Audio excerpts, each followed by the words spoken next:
நீட்டு தேர்வை கொண்டு வந்தது காங்கிரஸ். அதை அப்படி பிடிச்சு கூட நீட்ட கையது நீங்க தானே. இப்ப நீட்டு தேர்வை கொண்டு வர முடியாதுன்னா எப்படி? திராவிடம்ங்கிறது போர்க்குணம் இல்ல, ஒண்ணும் இல்ல, செத்து போச்சு, புலப்பிக்கிட்டு இருக்கு. எங்களுக்கு வாத்தியாருக்கு சம்பளம் கொடுக்க காசு கொடுக்கல, புதிய கல்விக் கொள்கை ஏற்கலைன்னா காசு தர முடியாதுங்குது. இதை சொல்றதுக்கு ஒரு அதிகாரமா? இது நாட்ட பொலிட்டிக்கல் பார்ட்டி. இது ஐயா கருணாநிதியோட ஃபேமிலி ப்ராப்பர்ட்டி. இது கார்பரேட் கன்சர்ன். இதுல போய் என்ன வச்சுக்கிறீங்க நீங்க? பெரியார் உங்களுக்கு வேணும், பெரியார் இல்லாம ஒண்ணு இல்ல, வச்சுக்கிறீங்க, கொண்டாடுங்க, பெரியாரே பேசிட்டு இருங்க. வேணாம், எனக்கு பல நூறு பெரியார் இருங்க.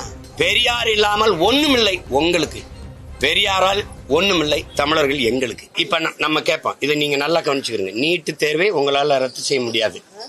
எப்ப சொல்றீங்க? எதிர்கட்சியா இருக்கும் போது நாங்க அதுக்கு ஒரு இது வச்சிருக்கோம். நீட்டு தேர்வை நாங்க எப்படி நீக்கணும் தெரியும், அதுக்கு ஒரு ரகசியம் வச்சிருக்கோன்னு தம்பி உதயநிதி எல்லாரும் சொன்னது. இப்ப 60 லட்சத்துக்கிட்ட கையெழுத்து வாங்கினது இருக்கு நீட்டு தேர்வுக்கு எதிராக. அந்த கையெழுத்தை வாங்கி ஆர்டிஎம் கொடுக்கல, சேலம் மாநாட்டில் வச்சு தூக்கி போட்டு போயிட்டீங்க. அதோட முடிஞ்சு. தேர்தல்ல இந்தியா கூட்டணி ஜெயிச்சிருந்தா அப்ப கூட்டணி வைப்பியலா இல்லையாங்க தெரியல. நாங்கள் இந்திய நாடாளுமன்ற தேர்தலில் வென்று வந்தால் நாங்க நீட்டு தேர்வை ரத்து செய்வோம்னு நீங்க ஏன் சொல்லல? அப்ப நாங்க வந்தால் ரத்து பண்ணிடுவோம் நீங்க. இப்ப முடியாதுங்கிறீங்க. ஒரே கேள்விதானே, உங்களால முடியாது, ஏன்னா உங்க கூட்டணி வெல்லல. ஆனால் இந்த நீட்டு தேர்வை கொண்டு வந்த கூட்டணி எது? அதுல யார்ட்ட இருக்கு? நீட்டு தேர்வை கொண்டு வந்தது காங்கிரஸ். அதை அப்படி பிடிச்சு கூட நீட்ட கையது நீங்க தானே. இப்ப நீட்டு தேர்வை கொண்டு வர முடியாதுன்னா எப்படி? இது பாதிக்கும். இந்த தேர்வு முறை என்பது ஒடுக்கப்பட்ட பிற்படுத்தப்பட்ட மக்கள், சிற்றூர்களில் வாழ்கிற ஏழை எளிய மக்கள், கிராமப்புற மக்களுக்கு மருத்துவ கனவு என்பது நிறைவேறாமலே போயிரும் கூட கணிக்க முடியலன்னா நீங்க என்ன தலைவன்? நீத்தேன் எல்லாம் தோண்டி எடுத்தா நிலம் நஞ்சாயிரும்டா அப்படின்னு கூட தெரியாதா உங்களுக்கு? தெரியாம கையெழுத்து போட்டேன், ஆய்வுக்குன்னு கேட்டாங்க. எல்லாமே இப்படித்தானா? இப்ப அப்படியே தப்பிக்கிறீங்க. நீட்டு தேர்வுக்கு நான் ஒண்ணும் பண்ண முடியாதுன்னு. இந்திய மருத்துவ குழுமம் எங்களை அங்கீகரிக்க வேண்டாம் அப்படின்னு சொல்ல முடியுமா? முடியாது. என் மக்களுக்கு வைத்தியம் பார்க்க எனக்கு மருத்துவனை தயாரிச்சுக்கிற முடியும். கேட்டா ஆளுநர் ஆளுநர் தான் அந்த துணைவேந்தர்களை நியமிக்கணும்ட்டாங்க. நாங்க என்ன பண்றது? நீங்க தானே மாநில உரிமையை பாதுகாக்க வந்த கட்சி. மகாத்மாக்கள் ஒரு அற்ப மாநில உரிமை. இப்ப நான் முதலமைச்சர், ஆளுநர் தான் நியமிக்கிறாரு. நீங்க நியமிச்ச துணைவேந்தர்களுக்கு நீங்க சம்பளம் கொடுங்க, நாங்க நியமிக்கிற துணைவேந்தருக்கு நாங்க சம்பளம் கொடுத்துக்கிறோம். அவ்வளவுதானே. முடியுமா? முடியாத சொல்றது. ஏன் சொல்லல? எப்படி தம்பி நீங்க வெள்ளக்காரன் இருந்து விடுதலைக்கு போற இந்த கொள்ளக்காரன் இருந்து அற்ப உரிமையில கூட போராடி பெறமுடியல? எதுக்கு 40 நாடாளுமன்ற உறுப்பினர்? எதுக்கு இவ்வளவு பெரிய அதிகாரம்? எதுக்குன்னு கேக்குறேன். இந்த காங்கிரஸ் கட்சி வெல்வதற்கு அங்க வேலை செஞ்சீங்களா? அந்த முதலமைச்சரை கூப்பிடுங்க. என்னையா நீட்டு தேர்வுன்னு ஒண்ணு இப்படி பாதிக்கப்படுதியா? இப்படி இந்த ஆளுநர் நியமனத்தை கூட ஆளுநர் கொடுத்துட்டா அப்ப எப்படியா மக்களுக்கு எங்கே அதிகாரம் இருக்குன்னு பேசுங்க. ஜனநாயக ஆற்றல் எல்லாம் திரட்டுங்க. கேரளால உங்க கூட்டணி கட்சி தானே கம்யூனிஸ்ட். போங்க. சந்திரபாபு நாயுடு உங்க நண்பர் தானே. மை தெலுங்கு பாய் அப்படின்னு போடுறாரு குமேசா அவருக்கு, சதுரங்கத்தில் வென்றவருக்கு. நீங்க 5 கோடி அப்படியே எடுத்து கொடுத்துட்டு வரீங்க. அதெல்லாம் அவ்வளவு உறவு ரீதியா இருக்கீங்கல்ல. அவர்கிட்ட பேசி ஒருங்கிணைச்சு போட முடியாதா? ஒரு மாநாடை போட்டு ஒரு கூட்டத்தை போட்டு அழுத்தம் கொடுத்து போய அப்படின்னு சொல்ல முடியாதா? திராவிடம்ங்கிறது போர்க்குணம் இல்ல, ஒண்ணும் இல்ல, செத்து போச்சு, புலம்பிக்கிட்டு இருக்கு. எங்களுக்கு வாத்தியாருக்கு சம்பளம் கொடுக்க காசு கொடுக்கல, புதிய கல்விக் கொள்கை ஏற்கலைன்னா காசு தர முடியாதுங்குது. இதை சொல்றதுக்கு ஒரு அதிகாரமா?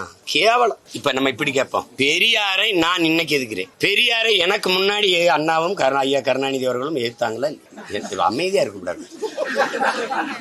அம்மா மணியம்மையை திருமணம் செஞ்சவொன்னா வெளியில எதுக்காக திராவிடர் கழகத்திலிருந்து பேரறிஞர் அண்ணா வெளியில வந்தாரு? எதிர்த்துத்தானே வந்தாரு.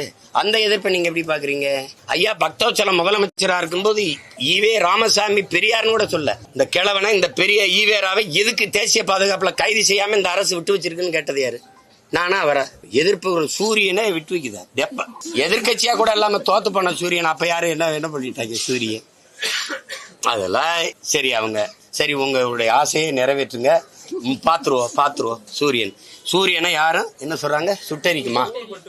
நீங்க பெரிய வீராங்கனை, நீங்க புரட்சிகர சிந்தனை கொண்டவர்கள், சமூக சீர்திருத்தத்திற்கு வித்திட்டு மாறுதலை ஏற்படுத்தியவர்கள், மகத்தான கோட்பாடு கொள்கைகளை கொண்ட கட்சி. இன்னும் திராவிட கோட்பாடு, திராவிட மாடல், நல்ல வீரர்கள். நீங்க பெரும்பெரும் கோட்பாடு தத்துவங்களை கொண்ட பெருமக்கள். வாக்குக்கு காசு கொடுக்காமல் தேர்தல் களத்தில் நிப்பீங்களா?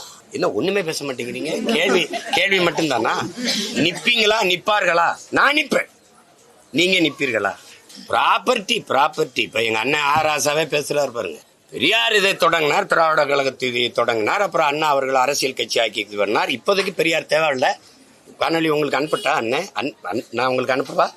அண்ணன் பேசிருக்காரு, பெரியார் இப்ப தேவையில்லைன்றாரு. அதைத்தான் நானும் சொல்றேன். தேவையில்லை. அண்ணா அவர்கள் கட்சி ஆரம்பிச்சாரு, கலைஞர் அவர்கள் வந்து கட்டி காத்தது இந்த சொத்தை நிறுவிட்டாரு. இதை பராமரிச்சா போதும்ங்கிறார். இந்த சொத்தை இப்ப தெரியுதா, இது நாட் அ பொலிட்டிக்கல் பார்ட்டி, இது ஐயா கருணாநிதியோட ஃபேமிலி ப்ராப்பர்ட்டி, இது கார்பரேட் கன்சர்ன். இதுல போய் என்ன வச்சுக்கிறீங்க நீங்க? பெரியார் உங்களுக்கு வேணும், பெரியார் இல்லாம ஒண்ணு இல்ல, வச்சுக்கிறீங்க, கொண்டாடுங்க, பெரியாரே பேசிட்டு இருங்க. வேணாம், எனக்கு பல நூறு பெரியார் இருக்கான், என் தாத்தங்க, என் முன்னவர்கள், அவர்களோட ஒப்பிடும்போது ஒண்ணு இல்ல. பெரியாரை இந்த நிலத்தில் யாரோட ஒப்பிடுவீங்க? வேணா ஐயா கருணாநிதியோட ஒப்பிடலாம், வேற பேரறிஞர் அண்ணாவோட கூட ஒப்பிட முடியும், வேற யாரோட ஒப்பிடுவீங்க? அதை கொண்டு போய் ஒரு பேர அறிஞன், உலக சிறந்த கல்வியாளனோட போய் ஒப்பிடுறீங்க.